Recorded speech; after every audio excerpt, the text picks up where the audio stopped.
Greetings. I am Pillar Nexus, the Inch Gladiator, with more Pillarless tabletop games. I know I said I was done with this, but I'm thinking maybe once every month or two, find a game on eBay for cheap, one that I have some experience with at least, and feature it. But anyway, today, bring you Globalization from the same design group that brought the Target.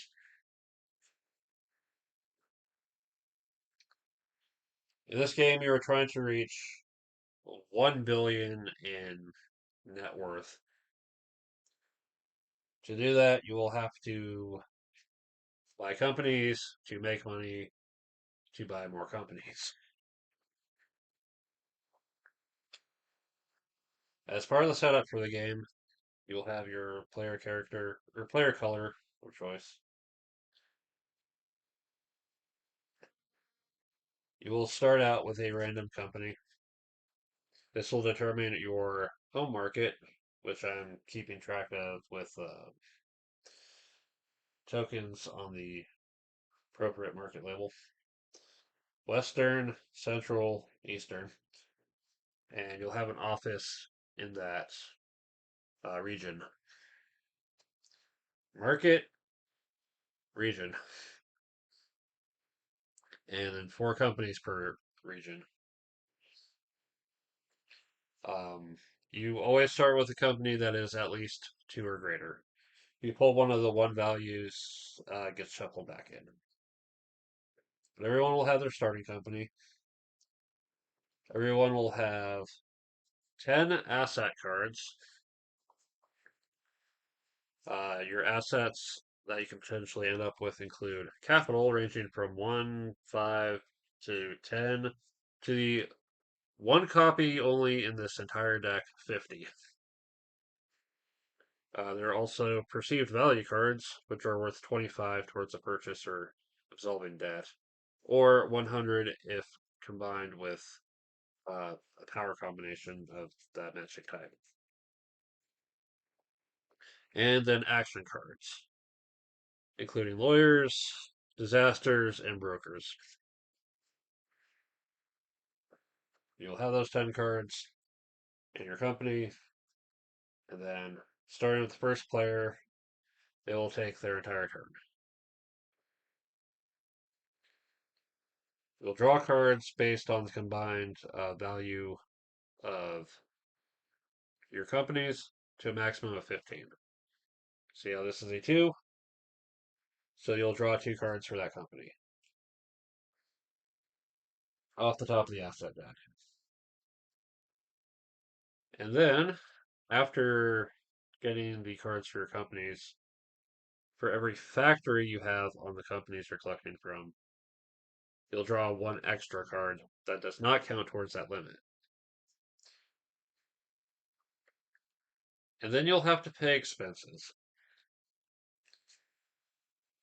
So basically, the expense can be calculated as combined numbers times 5. So this 2 value company will cost 10.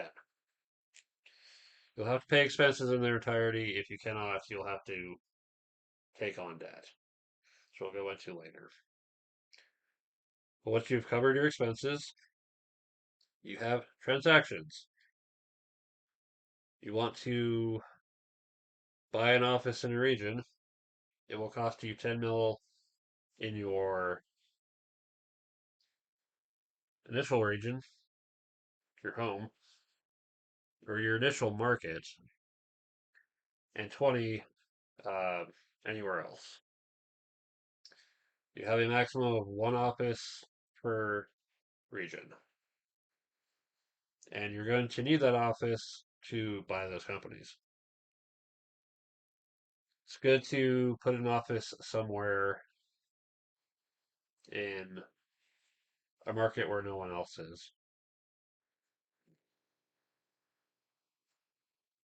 Another thing to keep an eye out for is looking at whatever companies are out here that might mesh with the company you already started with.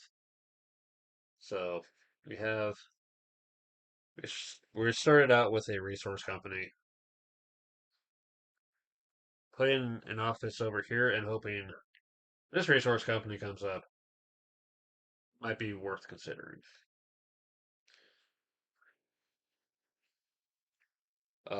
You can buy a factory. You're limited to one factory per company at the cost of 10 mil, and it'll go on the card. You can take a company public.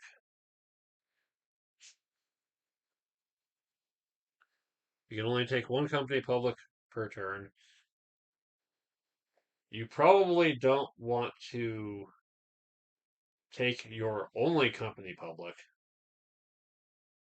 And if there was not a rule in there already, I would pretty much go out of my way to put a rule in there saying you cannot make your only company public because that's your only way of getting asset cards.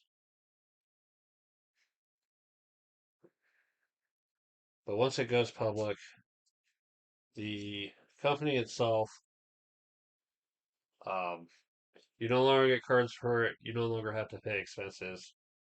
It now counts as part of any combination that anyone is trying to make.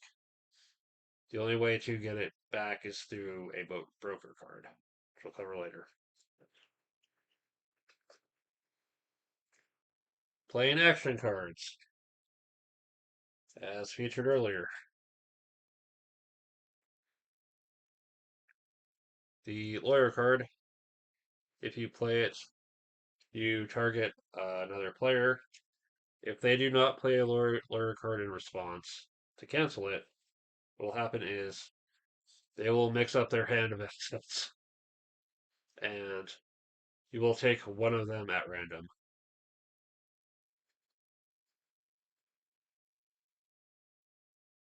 It's it's a way to potentially strike at someone's perceived value plan. There's disaster. Place it in a region. Anyone, anyone with an office in that region, regardless of whether or not they have companies, is going to be drawing half their normal resource or their normal asset cards, rounded up. Only three disasters can ever be in play. Disasters can also be removed with a disaster card. There are optional rules that can also uh, counter disasters as well. And finally, there's the broker. You can play it when a company is public to either pay the cost and take it for yourself if it's not yours, or take it back if it was. You cannot use a broker on the company you took public this turn. It's the one anti-cheese rule that makes sense in the game. Regardless, all three have as an option initiate a private auction. But what happens there is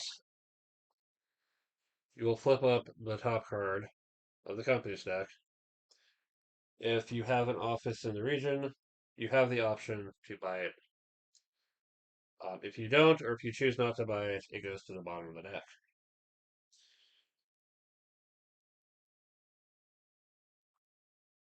You need to be buying offices before you do the auctions, uh, because you can't just wait for the card to show up and then buy it. If you have any debt, various debt cards, If there are not enough debt cards, you can probably keep track with paper. There shouldn't. The only reason you should ever run out of the debt cards is because there are not nearly enough ones for a six-player game. But to pay off debt, you'll have to use any capital cards you have or perceived value cards. You do not get change from using a perceived value card. If you do use a capital and you need change, there's supposed to be a bank set up at the start of the game of five ones, five fives, and five tens. Whenever the asset deck needs to be reshuffled, the bank gets reset if needed. And then finally, there's knocking. In order to knock, you must have 1 billion in perceived value and no debt.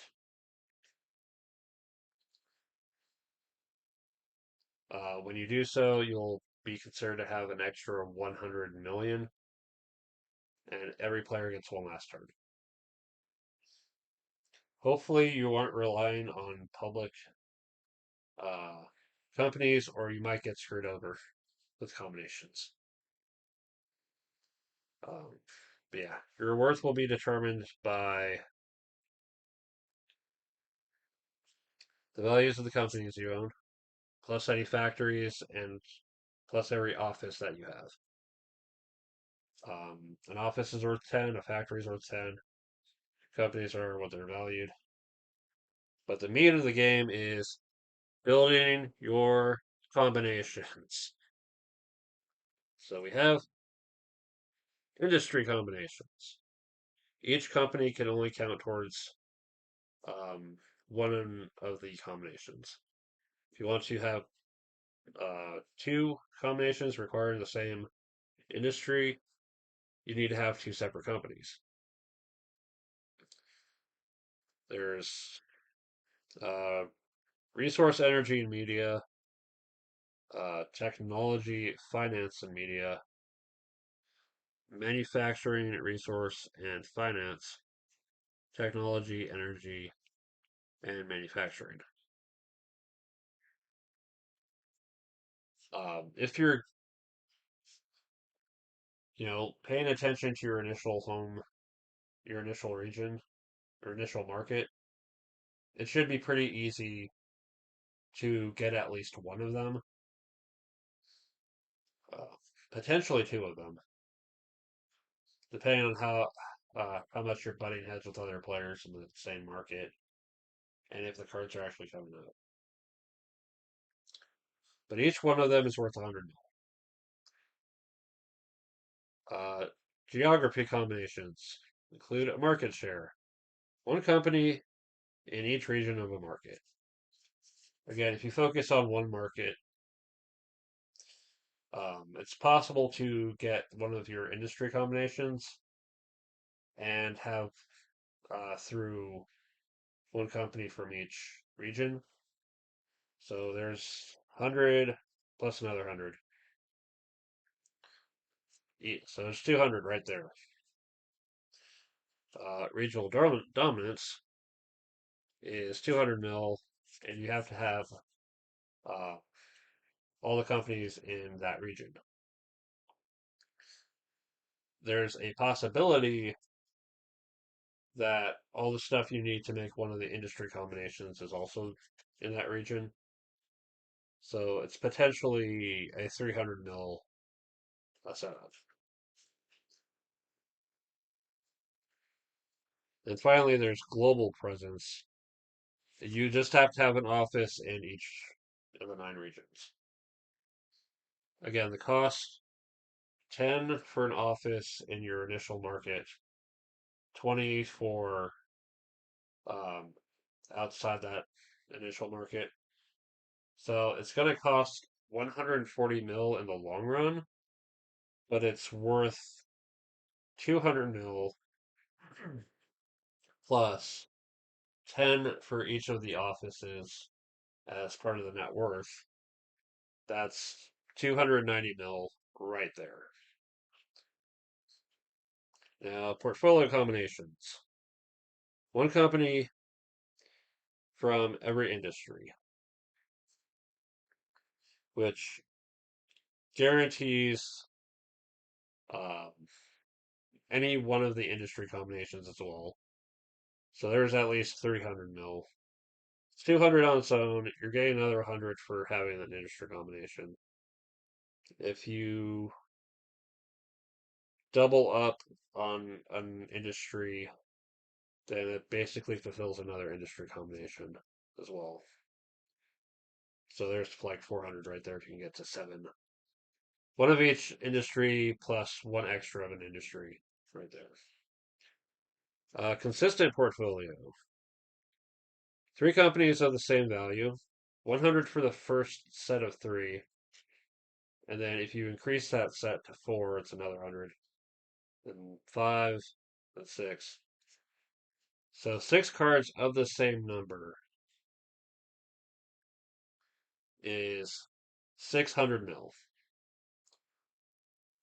Since the only way to get all 6 companies of the same number is also all one of each of that industry, it will also fulfill diversification, which is another 200 mil, which is fulfilling an industry combination, which is already another 100.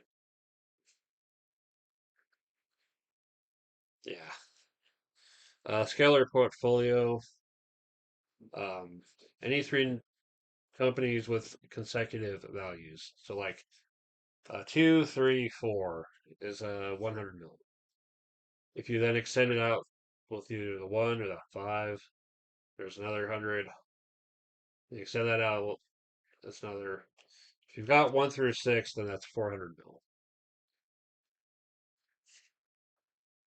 And finally, there's Monopoly. You have to have both companies of the same industry in that market to get the to get the first step of it. And that's 100 mil. Every additional company of that industry will add another. If you control all 6 industries, or all 6 companies of that industry, that is a combined total of 600 million. Because the each industry has companies valued 1 through 6, that also fulfills scalar portfolio if you complete the global monopoly. So there's 6, 12, um, 1.2 million right there. Yeah, in general, um, you'll use. It's possible to do multiples, but you're going to get your best one out of each one. The tricky thing with going after all these combinations is dealing with the expenses.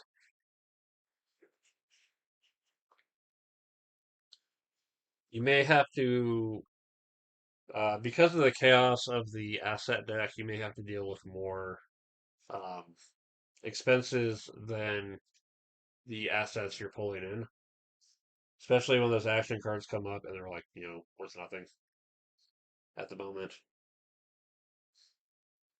If you may find yourself needing to take on debt. Your limit on taking debt is the value of your companies plus 10 for every office you have, plus 10 for every factory you have. One of the things I will be adding to my copy of this game is something to keep track of debt maximums. But yeah, um, you can also choose to take on debt to buy companies. Sometimes you might need that extra push to get out of debt. The only other options for dealing with needing the extra money is the IPO option, taking the company public. When you take a company public, you get the twice the value and cards from the asset deck. It's an emergency situation. I don't always recommend it. But once you've done your transactions for the turn, it goes to the public auction.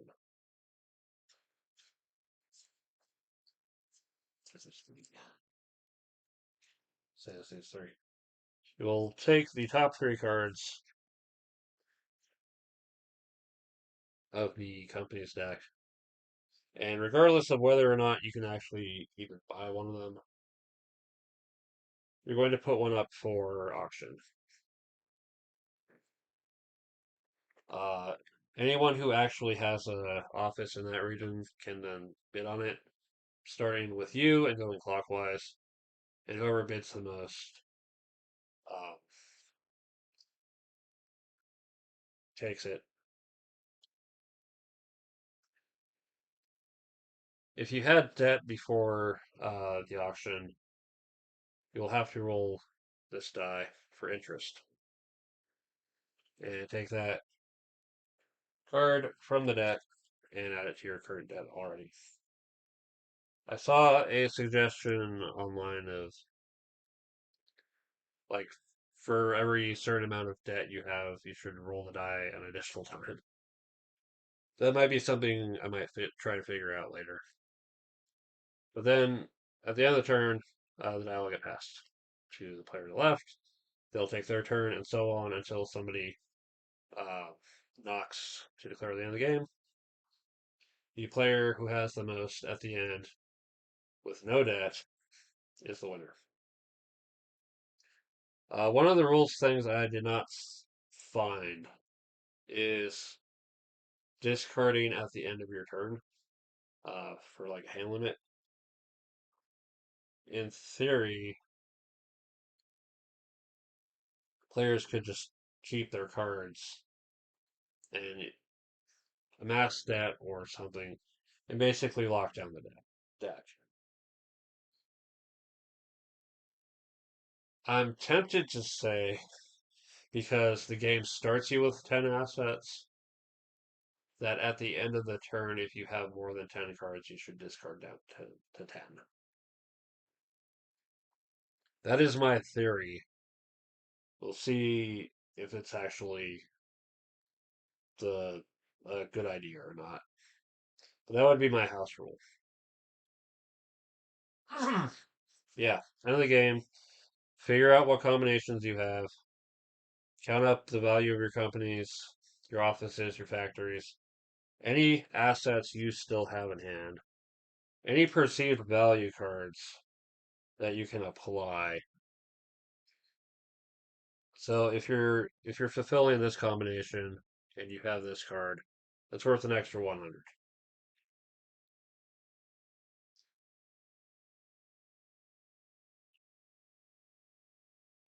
And then most value at the end wins. Why the hell do I like this game that I was willing to get it again? Oh, honestly, it's less nostalgia. I missed this game. I had it before. I figured why not have it again. But it's an interesting approach to gathering businesses and making money and having to deal with covering them and collecting specific types of companies for a reason.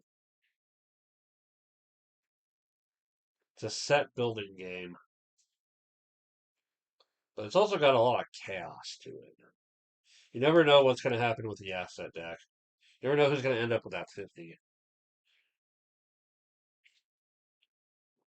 One of the other house rules I'm kind of thinking about with this game is if you ever use the 50 card, you put it face down in front of the player to your immediate right, and the next time they collect assets, um, they they take this as their first card. Of course, they'll have to do the same. That's just one option.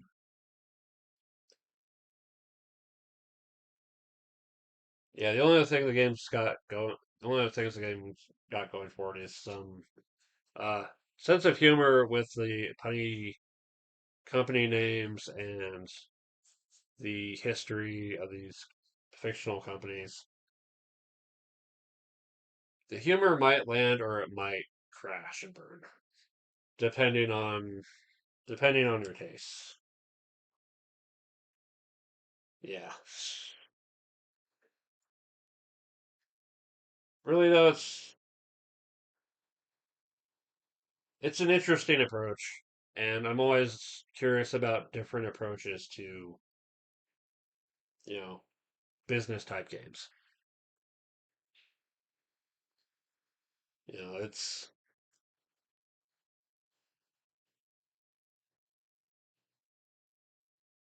you can only mess with your opponents so much in this game, but you can still mess with your opponents, which which is fine.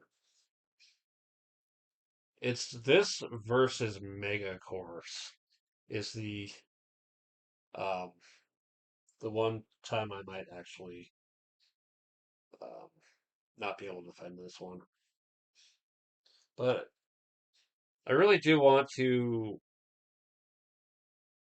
apply my own house rules and maybe see if I can um polish the rules a bit with this one and try it out and maybe people will have fun with it. I just I just look on Board Game Geek and I see how low some of these games are. It's like it sucks, but I want to try and see if I can give this game a chance. If there's anything I can do to maybe give it a boost of, hey, this game is actually pretty interesting if you're looking for this kind of game. Yeah. Uh, this game is on eBay. Uh, it shouldn't be too terribly expensive. If it's if it is, I wouldn't recommend it. But if you can find a cheap copy, it's it's not bad. Yeah, yeah. Globalization. It's a business game. Uh, it's eventually someone will hit the end. Uh, yeah, just find a cheap copy, try it out. I'm sorry if I'm having a hard time defending this game, but I think I think it's worth trying at least once, and maybe figure in some of the suggestions as well. Yeah. Thank you for watching another Pillow Left Tabletop Games episode. Um, I will be keeping an eye open for more games in the future, probably next month. Uh, when the game store auction hits in November, the series is coming back with a vengeance. I promise. So look forward to it. Thanks for watching. This has been Pillar Nexus. I'll see you next time.